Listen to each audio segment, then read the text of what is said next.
عرش آخری منزل ہے، عرش برزخ ہے عالم امر اور عالم خلق کے درمیان۔ عرش کے آگے جو عالم شروع ہوتا ہے اس کو عالم لامکان کہتے ہیں، عالم امر کہتے ہیں۔ عرش سے آگے، عرش تک مکان ہے، عرش سے آگے لامکان ہے۔ ایک مقام پر آ کر جبریل امین رک گئے۔ جبریل امین جب تک ساتھ میں تھے، ہم رکاب تھے، آپ کے ساتھ حضور تشریف لے جا رہے تھے، لیکن اس مقام پر آ کر جبریل امین رک گئے۔ کہا حضور اس کے آگے میں تو جا ہی نہیں سکتا، اب میری حد پوری ہو چکی ہے۔ اب بیداری کے ساتھ سماعت فرمائیں، علامہ عبد الوہاب شعرانی الیواقیت والجواہر کے اندر فرماتے ہیں کہ جبریل امین نے یہ کہا لو دنوت الملۃ لاحترقت، اگر میں چوٹی کے برابر بھی آگے بڑھا تو جل جاؤں گا۔ اور شیخ سعدی شیرازی کی زبان میں اگر یکسر موئے برتر پرم فروغ تجلی بسوزت پرم، اگر ایک بال کے برابر بھی آگے بڑھتا ہوں تو تجلی کے بڑھنے سے میرے بالوں پر چل جائے گا۔ یہ جبریل امین نے کہا تھا۔ اب مصطفیٰ کو اپنی طرح بشر سمجھنے والوں، جب جبریل امین نے حضور صلی اللہ علیہ وسلم کو اپنی طرح نہیں سمجھا تو تمہیں کس نے یہ حق دیا کہ تم مصطفیٰ کو اپنی طرح سمجھو؟ اگر جبریل سرکار کو اپنی طرح سمجھتے کہ جتنا پاور ہمارے پاس ہے ان کے پاس ہے تو وہ کہتے نہیں سرکار آپ بھی رک جائیے، میں نہیں آگے جا سکتا تو آپ بھی نہیں جا سکتے۔ نہیں، جبریل امین خود رک گئے، سرکار کو روکا نہیں، کیونکہ وہ جانتے تھے سرکار کی حقیقت کچھ اور ہے۔ اب یہ دیکھیے شب معراج کیا ہوا۔ حضور صلی اللہ علیہ وسلم کی جو 3 شانیں ہیں ان 3 شانوں کو معراج حاصل ہوئی۔ سرکار کی 3 شانیں ہیں۔ پہلی شان شان حقیقت، دوسری شان شان نورانیت، تیسری شان شان بشریت۔ شب معراج ان تینوں شانوں کی طرف آپ کو لے جایا گیا، ان تینوں شانوں سے آپ کو گزارا گیا۔ پہلی شان کیا ہے؟ مرحلہ حقیقت کیا ہے؟ جب امر کن کا صدور نبی نہ ہوا تھا، اللہ تبارک و تعالیٰ نے کسی کو پیدا نہ فرمایا تھا، اس وقت اللہ فرماتا کنت کنزا مخفیا فاحببت ان اعرف فخلقت الخلق لاعرف، میں ایک مخفی خزانہ تھا، میں نے چاہا کہ جانا جاؤں تو میں نے مخلوق کو پیدا کیا تاکہ میری معرفت ہو، میری پہچان ہو۔ یعنی مخلوق کو اس لیے پیدا کیا تاکہ لوگ مجھے جان سکیں۔ اس حدیث کو علامہ محمود آلوسی البغدادی نے تفسیر روح المعانی کے اندر بیان فرمایا ہے، علامہ اجروری نے کشف الخفا کے اندر بیان فرمایا ہے۔ سمجھ رہے ہیں؟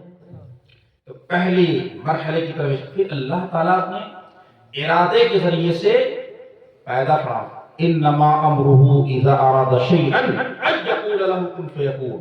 اس کی شان یہ ہے کہ جب وہ کسی چیز کا ارادہ کرتا ہے تو کہتا ہے ہو جاتے وہ چیز وجود میں آ جاتی ہے۔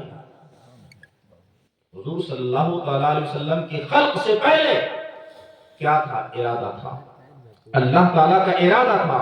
اس کے بعد خلق ہوا نور مصطفیٰ کا، اور امر کن سے سب سے پہلے چیز جو ظہور میں آئی وہ نور سے نور مصطفیٰ ہے، نور مصطفیٰ کا ظہور ہوا۔ تو خلق کا نقش اولین سرکار کی ذات ہے،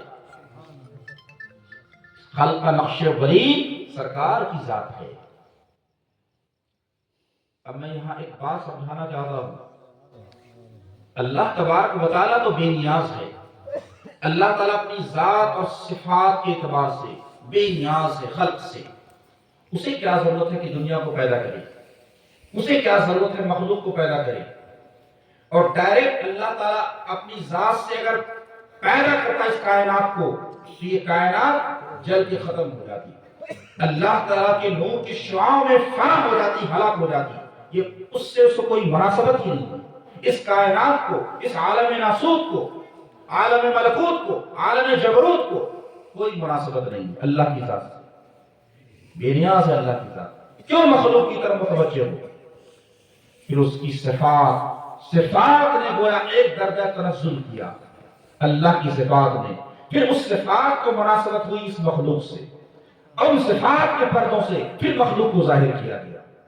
اگر اللہ کی ذات سے ڈائریکٹ ظاہر کیا جاتا تو فنا ہو جاتے تھے۔ تو صفات میں کیا ہے؟ حیات ہے، علم ہے، ارادہ ہے، قدرت ہے، کلام ہے، تقدیر ہے، یہ صفات سامانیہ۔ 8 صفات وہ ہیں، یہ صفات حقیقیہ ہے، قدیمہ ہیں، یہ 8 قدیم صفات ہیں۔ پھر اس کے ذریعے سے مخلوق کی تخلیق کا سلسلہ جاری ہوا۔ تو آپ کا جو اللہ تعالیٰ کی جو صفت ارادہ ہے، اس سے جو ظاہر کیا گیا نور مصطفیٰ کو پیدا کیا گیا، اور پھر وہ نور اللہ تعالیٰ کی حجاب عظمت میں رہا، کتنے ہزار سال تک رہا، اس کا کوئی تعین نہیں کر سکتا۔ حضور صلی اللہ علیہ وسلم کی سفر معراج کو سمجھنے کے لیے اس کو سمجھنا ضروری ہے۔ جب اللہ تبارک و تعالیٰ نے اپنے نور کو، اپنے نبی کے نور کو پیدا فرمایا، اس مقام پر آپ حمد نظر آتے ہیں، سراپا حمد نظر آتے ہیں۔ ابھی عالم نورانیت میں نہیں، عالم روحانیت میں نہیں آئے ہیں، نور کی تخلیق ہوئی ہے۔ اس مقام پر حمد ہے جب عالم روح میں آپ تشریف لے آتے ہیں اور اللہ کی تعریف کرتے ہیں تو آپ احمد ہوتے ہیں، اور جب آپ عالم بشریت میں آتے ہیں اور اللہ آپ کی تعریف کرتا ہے تو آپ محمد بنتے ہیں۔ اور جب قیامت برپا ہوگی، حشر قائم ہوگا، اور جب اولین و آخرین آپ کی تعریف کریں گے تو آپ محمود ہوں گے۔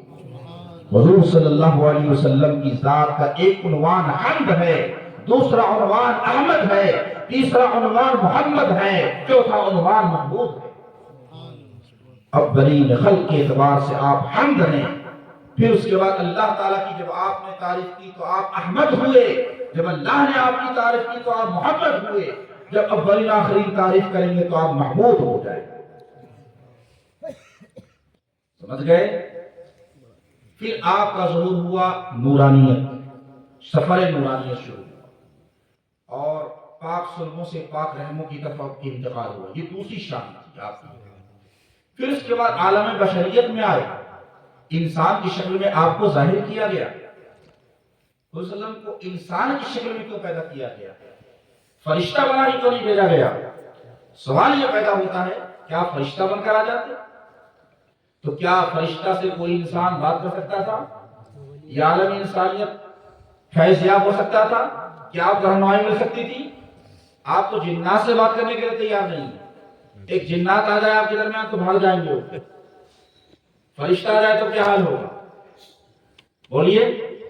انسان کو انسان ہی کنٹرول کر سکتا ہے، انسان کو انسان سے ہی مناسبت ہے۔ اگر وہ نبی رحمت شکل انسانی میں نہ آتے تو آپ کے لیے نمونہ کون سی چیز ہوتی؟